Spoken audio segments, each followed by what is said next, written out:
Hey, good morning, everybody. It's Thursday morning's devotional. We're into the beginning of 2 Samuel right now. Yesterday, we had the story of how Saul killed himself at the end of the battle after he had been wounded. What a tragic end to someone who could have been so incredibly used of God. He died from within, remember. But now we turn to 2 Samuel chapter 1, and we see David passing yet another great test. David passed a whole bunch of tests. He failed a few, but he passed most of the tests that were thrown at him during the course of his life. But here's a big test of character for you. When David heard that Saul had died, your immediate thinking would be, yay, he's gone. I don't have this guy hounding me anymore. I don't have him pestering me anymore. I don't have to run and hide in caves and try and keep away from him. I can come out in the open now, and I can be who I want to be, and I can now be the king. In fact, the total opposite happened. David went into a week of mourning, and he heard from this young man who said that he had killed Saul. He was lying at this young man, and he told the story that he had actually killed Saul, thinking he was going to get a reward from David. In fact, the only reward he got was he lost his life, because David said, "Are you not in fear of having touched God's anointed?" Now, I've got to tell you, people, this is a great test of character. The test is simply this: how do you respond when you see your supposed enemies or your opposition doing badly?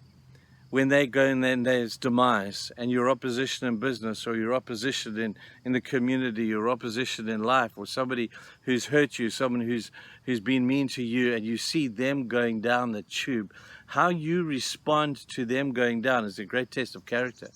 Because if you sit there and gloat and rub your hands and say, well, that's it, he deserves what he got, you failed the test.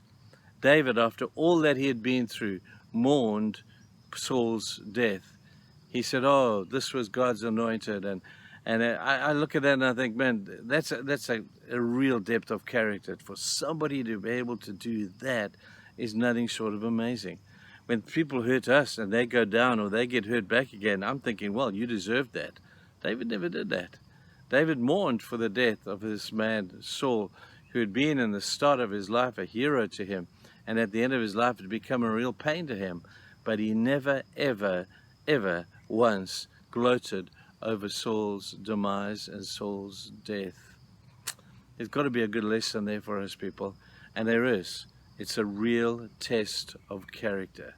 When your enemies or your opposition go down or see their demise, how do you respond? Many of us will go out and have a party. Some of us would call our friends and say, yay, he's gone, he's done, or whatever. You failed the test. You failed the test completely. Because David's desire was not that Saul would see his demise, but that God would be glorified and that God's will would be performed and fulfilled in his life.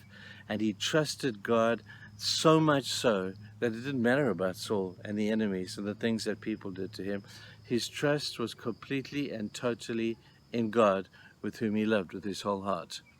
When we love God with our whole heart, we'll love our enemies as we love ourselves.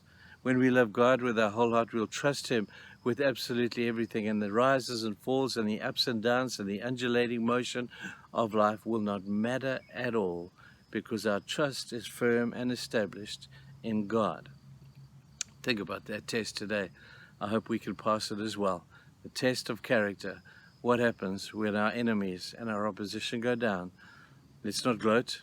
Let's look to them to teach us a lesson of what it really means to trust God. But you're going to have a great day. See you tomorrow. Bye.